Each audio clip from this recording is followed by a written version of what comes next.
All right, guys, Jameson and Alex here. Today we are going to be talking about the Plague Doctor Wizard from Grim Hollow. We're kind of past due for somebody to do this, right? I mean, yeah, we're all about it. So, yeah, if you're new to the channel or the series, what we're going to do is go through all the abilities gained in the subclass. We're going to rate the roleplay, combat, and synergy based on how the abilities gained in the subclass improve on the base class abilities. Don't forget to like, comment, and subscribe to be entered in our D&D Beyond Sourcebook Bundle giveaway. Make sure to check out our thoughts as well on this whole OGL situation. Have that video posted. Yep. There's a lot. So, yeah, check that out. Stay tuned. We said more than we probably had to, but could have said a whole lot more in that video. So, yeah. Absolutely. So, yeah, let's get back to this. Alex, what do we get with this subclass? We are getting potions. Starting off at level 2, when we select this Arcane Tradition, we get Potion Craft, which gives us proficiency in the Medicine skill, and with Alchemist supplies and Herbalism kits. So that's 3 proficiency. All of the things. Additionally, you have learned to create magical concoctions. You can create any number of concoctions using your Alchemist supplies or Herbalism kit for 10 minutes, expending a spell slot for each concoction created. When you do, for each concoction created, choose a spell from your wizard's spellbook that targets only one creature. The chosen spell must be of an equal or lower level than the expended spell slot. When a creature consumes the concoction, it becomes the target of the spell as if you had just cast it. If the spell requires concentration, the creature that consumes the potion must concentrate on it to maintain the effect. Concoctions created this way lose their magical effect at the end of your next long rest. Oh, yeah, there's a lot to unpack with that one. So if this isn't strategize the wizard, I don't know what is. Yeah, there's a lot to unpack with that one, especially in the roleplay, which we'll get to here in a little bit. But at level 2, we get good medicine. Yes. So when you craft a concoction, you can choose to expend a spell slot without choosing a spell, instead creating good medicine. When a creature consumes your good medicine, you roll 1d8 per level of the spell slot expended casting the spell, and the creature regains a number equal hit points. If you expended a spell slot of 3rd level or higher, you also end all diseases afflicting the creature. So it's cure wounds with disease if it's 3rd level or higher. Basically. Yeah, pretty much. It's similar. You don't get the modifier, bonuses, but it's the 1d8 that scales up per level slot. You're a wizard that heals, which in and of itself is a big deal. Yep. Level 6, and no, I'm sorry, I can't prevent myself from doing it because this is your love is like bad medicine. When you craft a concoction, you can choose to expend a spell slot without choosing a spell, instead crafting, you got it, bad medicine. When you create a dose of bad medicine, choose one effect per level of the spell slot expended. So keep in mind of the following list, if you spend a level 2 spell slot, you can pick any 2 of the following effects on this list. A, the creature is poisoned. B, the creature's movement speeds are halved. So that's a very important distinction. Yes. I will read that again. The creature's movement speeds are halved. So if it has a walking speed, climbing, flying. C, the creature takes an additional 1d4 necrotic damage the first time it takes damage each turn. Mm-hmm. Not on each of its turns or on your turn. Each turn. You got a party full like 6 people. That's a lot of extra d4. And then we have option D. The creature takes 1d6 poison damage each time it takes an action. So screw you and your legendary action. Yeah, right. It's not much damage, but that's super satisfying to say you're making up extra rules, so you get punished for it. And finally, the creature takes acid damage equal to the level of the spell slot expended on the start of each of its turns. So you got a lot of reoccurring little damage. You got a debuff and 2 different debuffs technically with movement speed and just the poison condition altogether. Yep. So love the variety of choices at the very least. And as an action, you can hurl a dose of bad medicine at a point you can see within 30 feet. Creatures within a 10-foot radius of that point must make a Constitution saving throw against your wizard spell save DC. On a failure, the creature suffers all of the chosen effects for the next minute. As an action, the affected creature can attempt another Constitution saving throw to end any effects early. I love the ability until it says the word Constitution saving throw, which makes me hurt, but I get why it's that way. It makes sense mechanically why it's that way. It's just the problem of Constitution saving throws not being the best saving throw to go after.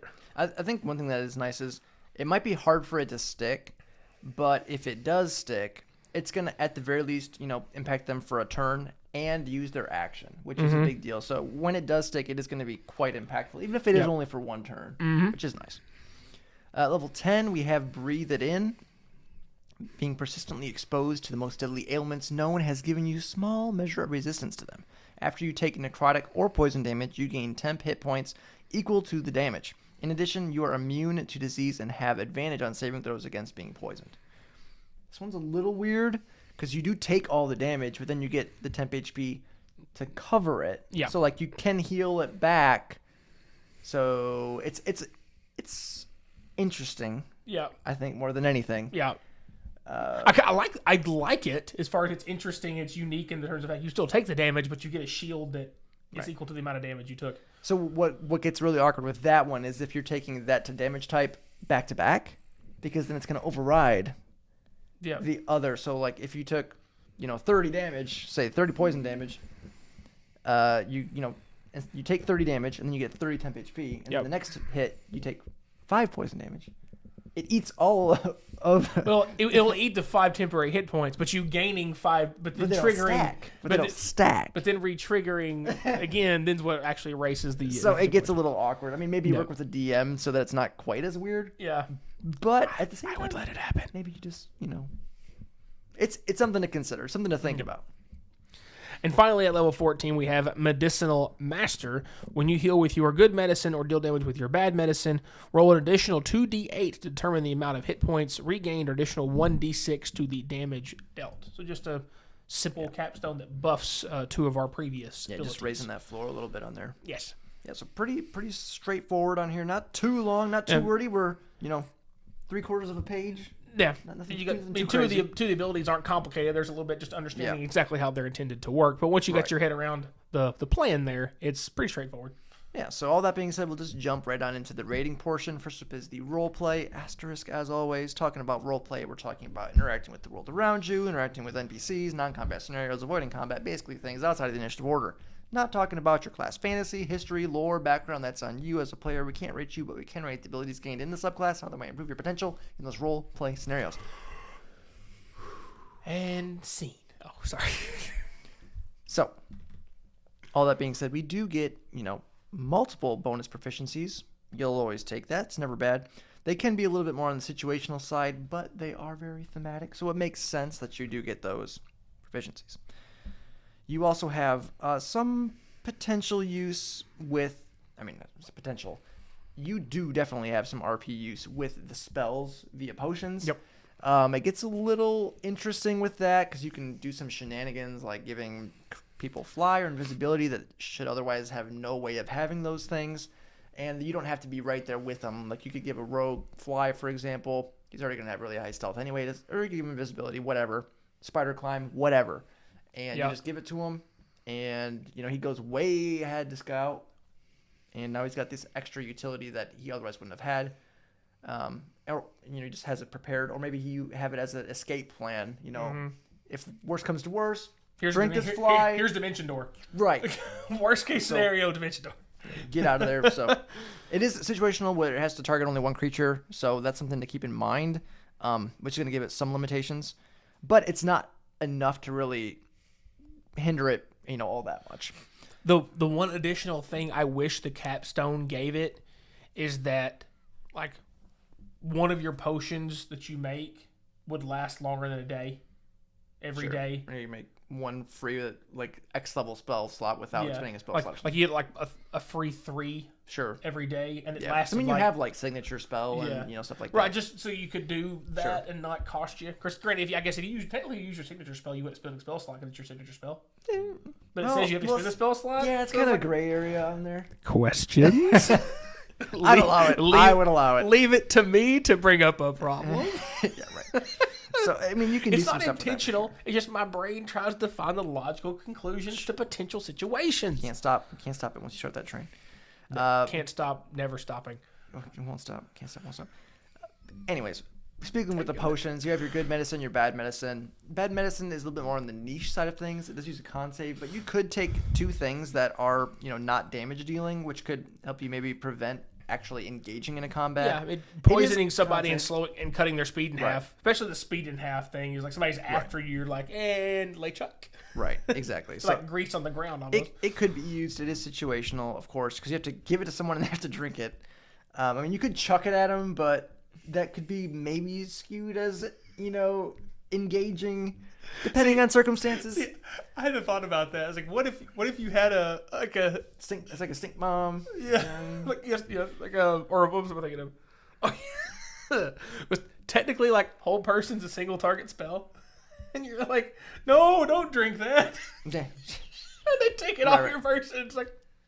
Right. I mean, you could trick someone and be like, "Oh, this is for your stomach ache." It just makes it worse. Again, interesting question. They drink it themselves. They have to hold concentration on their own. Who knows? It gets weird. Because they can't recast this is the spell why because they the can't DM exists, to interpret these gray areas. They can't recast spells because they're paralyzed. So they couldn't trust to just cast another spell to cancel the concentration. I'm sorry, I'm asking a lot of questions today. There's weird stuff going on. Okay. Anyways, all that being said, there is potential. Lots of it. The good medicine is a little bit more on the niche side. Otherwise, when you get the third or higher spell slot with the ending of condition, can definitely come into play. With the disease, I should say, not necessarily condition, but disease, which is definitely more on the niche side of things than condition is. Yep. But it does, have some potential in there. You're immune to disease and advantage on, poison. Sure, that can come into play. It's not going to be something very, very common, I would say. I mean, disease in a lot of campaigns, you don't really see it come up all that often. Depending, true. I mean, of course, you never know with different settings and stuff. But that is potential for sure. And I mean, just in general, a lot of this stuff skews a little bit more on the niche side of things. So we went with a 3.5 out of 5. Yeah. One thing that can kind of come into play too is like with healing, it can kind of offset some indirect use because you're being a wizard, having signature spells and things like that, spell mastery, whatever. Yep. It gives you extra spell slots, to have access to be able to use those that maybe like a cleric or someone doesn't want to use their healing spells. You just give a little bit extra potential on there. But that is later on, so it's not as big of a deal. Yep. It is what it is. Weigh it, pros and cons. If you need that extra bonus, for disease or whatever, why not? Wizards are this weird, like, you get your spell book, you start your subclass at 2, and you don't get like freaking anything hardly until like 18. All your subclass stuff's in the middle. It's like base class, subclass, base class. Right. On the combat side of things, again, I mentioned it earlier, but it's the same thing here. Of this feels like strategy of the class. If you can plan well, get a little bit lucky with some of your planning because you may think you got the right thing planned with some of your pre-based concoctions, but if the ones you choose don't become applicable, it kind of feels like you wasted stuff. Yeah. But if you plan right, or if they make the con save, plan right / guess right with some of those, you're not having to worry about casting. Especially again, I think the best way is you're going to use like buff based stuff for pre more consistent. Because there's no con save thing to screw around with.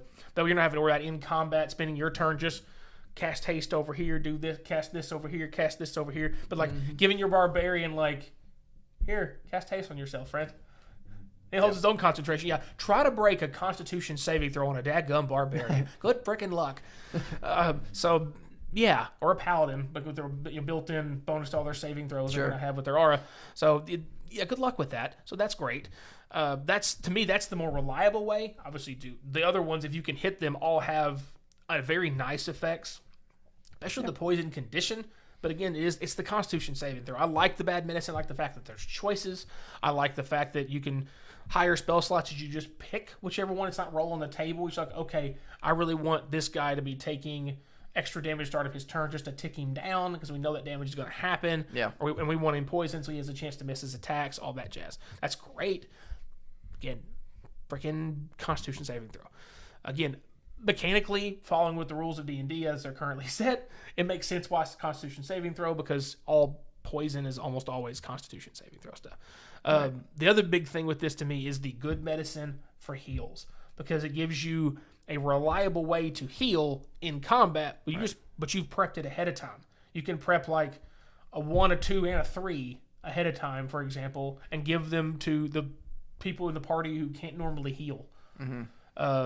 That way, you can get somebody, keep one on yourself and give, one to the barbarian and one to the rogue, for example. I mean, the first two things come to my head that don't have ways to heal themselves. And then, because even fighters have second wind, so can't choose them. So that's great, again, because wizards can't normally do anything heal-wise, so you can do it with the potion. Again, you're not having to get in range, get yourself into danger to get into range to cast a heal on somebody. It's like, you take care of that yourself. I prepared you earlier. And then the last two abilities, obviously, with, Breathe It In and Medicinal Master. It's like James said, it's a bit strange on the Breathe It In with, you take poison necrotic damage and you get a shield, temp HP shield equal to the damage you took.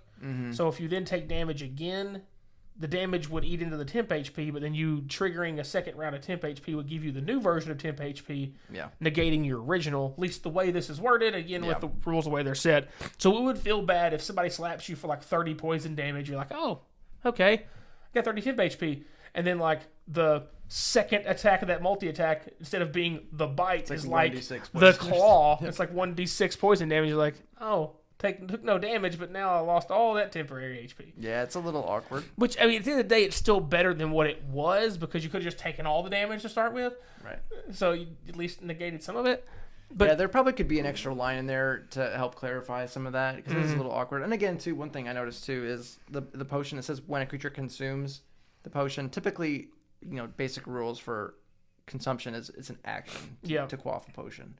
See, so, I would totally let the ones you made by you do a bonus action, because you're so adept with them, and like Matt Mercer and stuff, they did it. I think they did it in the Wild Mountain book. I know he does it in his stuff. There's like a feat that they added that's like Potion Master that lets you do it as a bonus action. So if you're using that, you could use that. It probably would be good if your party members had that. Yep.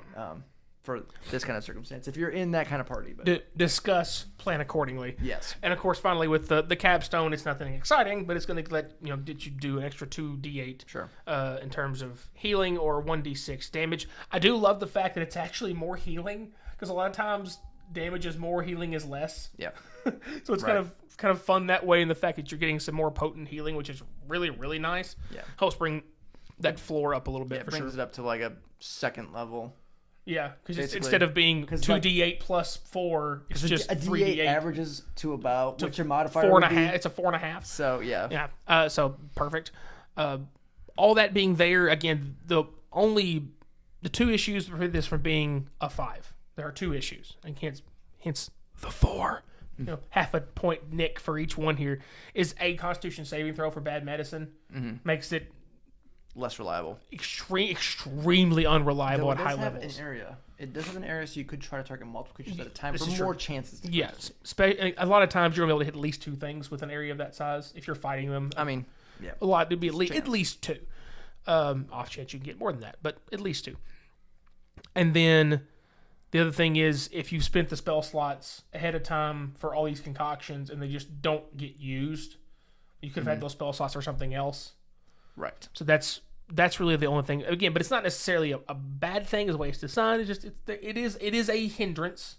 Right. Because there is a little bit of luck involved in what you don't know what you're going to be coming involved into at all the times. But either way, there's a lot of good options, and if you can plan well, strategize well, and get a little lucky on the side, you can do a lot of fun things with this. And we gave it a 4 out of a possible 5 on combat. Yes.